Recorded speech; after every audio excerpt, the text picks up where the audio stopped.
বিভিন্ন স্থানত সংখ্যালঘু বিশেষকৈ আমাৰ সংখ্যালঘু মুছলমান য'ত আছে, য'ত চৰকাৰী মাটিত তেওঁলোকে জীৱন নিৰ্বাহ কৰাৰ ক্ষেত্ৰত গৰাখহনীয়া মানুহখিনিক আজি বিভিন্ন স্থানত বসবাস কৰি আছে। তাতে এই চৰকাৰখনে লক্ষ্য কৰি লৈছে।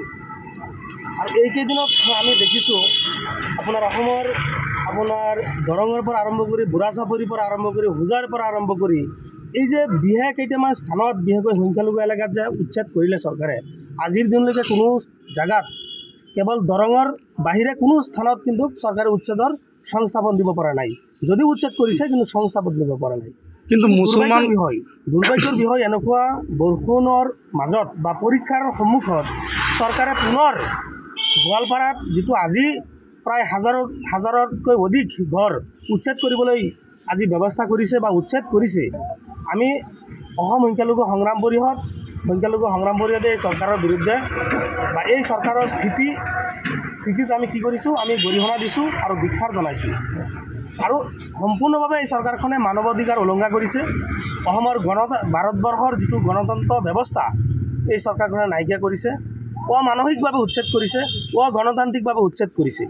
কাৰণ সৰু ল'ৰা ছোৱালী তেওঁলোকৰ কোনো ধৰণৰ ব্যৱস্থা গ্ৰহণ কৰা নাই, তেওঁলোকে স্কুল যোৱাৰ কোনো ধৰণৰ ব্যৱস্থা কৰা নাই, তেওঁলোকক আগতীয়াকৈ জাননী দিয়া নাই, হঠাৎকৈ কোনো সংস্থাপনৰ ব্যৱস্থা নকৰি আজি যিটো উচ্ছেদ কাৰ্য কৰিছে সম্পূৰ্ণভাৱে মানৱ অধিকাৰ উলংঘা কৰিছে, সম্পূৰ্ণভাৱে গণতান্ত্ৰিক উলংঘা কৰিছে, যাৰ বাবে আমি ধিক্কাৰ আৰু গৰিহণা জনাইছোঁ। আৰু ইয়াৰ ফল 2026 চনত নিশ্চয় চৰকাৰখনে ভুগিব। আপোনালোকে জানে যে এই চৰকাৰখনে অসমৰ মূল্যবৃদ্ধিৰ পৰা আৰম্ভ কৰি বিভিন্ন ক্ষেত্ৰত চৰকাৰখনে ব্যৰ্থ হৈছে। আৰু এই ব্যৰ্থ যেতিয়া হয় তেতিয়াই আমি দেখিছোঁ সংখ্যালঘু মুছলমানৰ ওপৰত বিভিন্ন ধৰণৰ ভুৱা উৰা বাতৰি, বিভিন্ন ধৰণৰ অত্যাচাৰ এই চৰকাৰখনে আৰম্ভ কৰে, যাতে বিশেষ এটা জনগোষ্ঠীয়ে আমাৰ মুছলমান মানুহখিনিৰ ওপৰত যাতে বেয়া দৃষ্টিৰে চায় আৰু 2026 চনত যাতে এই বিজেপি চৰকাৰ পুনৰবাৰ চৰকাৰলৈ আহে, তাৰ বাবে এটা কৌশল।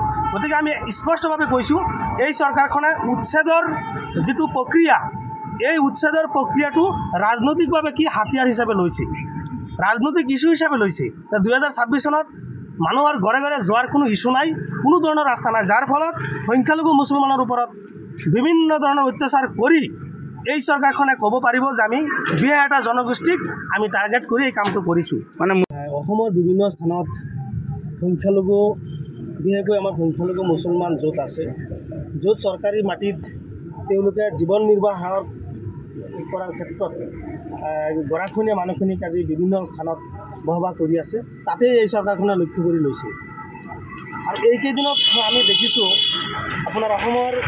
আপোনাৰ দৰঙৰ পৰা আৰম্ভ কৰি বুঢ়াচাপৰিৰ পৰা আৰম্ভ কৰি হোজাৰ পৰা আৰম্ভ কৰি এই যে বিশেষ কেইটামান স্থানত বিশেষকৈ সংখ্যালঘু এলেকাত যে উচ্ছেদ কৰিলে চৰকাৰে, আজিৰ দিনলৈকে কোনো জাগাত কেৱল দৰঙৰ বাহিৰে কোনো স্থানত কিন্তু চৰকাৰে উচ্ছেদৰ সংস্থাপন দিব পৰা নাই। যদিও উচ্ছেদ কৰিছে কিন্তু সংস্থাপন দিব পৰা নাই। কিন্তু দুৰ্ভাগ্যৰ বিষয় এনেকুৱা বৰষুণৰ মাজত বা পৰীক্ষাৰ সন্মুখত চৰকাৰে পুনৰ গোৱালপাৰাত যিটো আজি প্ৰায় হাজাৰতকৈ অধিক ঘৰ উচ্ছেদ কৰিবলৈ আজি ব্যৱস্থা কৰিছে বা উচ্ছেদ কৰিছে। আমি অসম সংখ্যালঘু সংগ্ৰাম পৰিষদে এই চৰকাৰৰ বিৰুদ্ধে বা এই চৰকাৰৰ স্থিতিত আমি কি কৰিছোঁ, আমি গৰিহণা দিছোঁ আৰু ধিক্কাৰ জনাইছোঁ। আৰু সম্পূৰ্ণভাৱে এই চৰকাৰখনে মানৱ অধিকাৰ উলংঘা কৰিছে।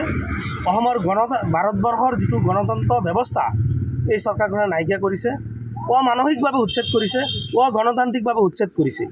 কাৰণ সৰু ল'ৰা ছোৱালী তেওঁলোকৰ কোনো ধৰণৰ ব্যৱস্থা গ্ৰহণ কৰা নাই, তেওঁলোকে স্কুল যোৱাৰ কোনো ধৰণৰ ব্যৱস্থা কৰা নাই, তেওঁলোকক আগতীয়াকৈ জাননী দিয়া নাই, হঠাৎকৈ কোনো সংস্থাপনৰ ব্যৱস্থা নকৰি আজি যিটো উচ্ছেদ কাৰ্য কৰিছে সম্পূৰ্ণভাৱে মানৱ অধিকাৰ উলংঘা কৰিছে, সম্পূৰ্ণভাৱে গণতান্ত্ৰিক উলংঘা কৰিছে, যাৰ বাবে আমি ধিক্কাৰ আৰু গৰিহণা জনাইছোঁ। আৰু ইয়াৰ ফল 2026 চনত নিশ্চয় চৰকাৰখনে ভুগিব। আপোনালোকে জানে যে এই চৰকাৰখনে অসমৰ মূল্যবৃদ্ধিৰ পৰা আৰম্ভ কৰি বিভিন্ন ক্ষেত্ৰত চৰকাৰখনে ব্যৰ্থ হৈছে। আৰু এই ব্যৰ্থ যেতিয়া হয় তেতিয়াই আমি দেখিছোঁ সংখ্যালঘু মুছলমানৰ ওপৰত বিভিন্ন ধৰণৰ ভুৱা উৰা বাতৰি, বিভিন্ন ধৰণৰ অত্যাচাৰ এই চৰকাৰখনে আৰম্ভ কৰে, যাতে বিশেষ এটা জনগোষ্ঠীয়ে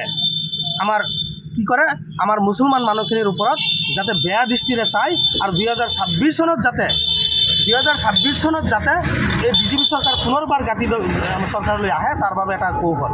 গতিকে আমি স্পষ্টভাৱে কৈছোঁ এই চৰকাৰখনে উচ্ছেদৰ যিটো প্ৰক্ৰিয়া এই উচ্ছেদৰ প্ৰক্ৰিয়াটো ৰাজনৈতিকভাৱে কি হাতিয়াৰ হিচাপে লৈছে, ৰাজনৈতিক ইস্যু হিচাপে লৈছে।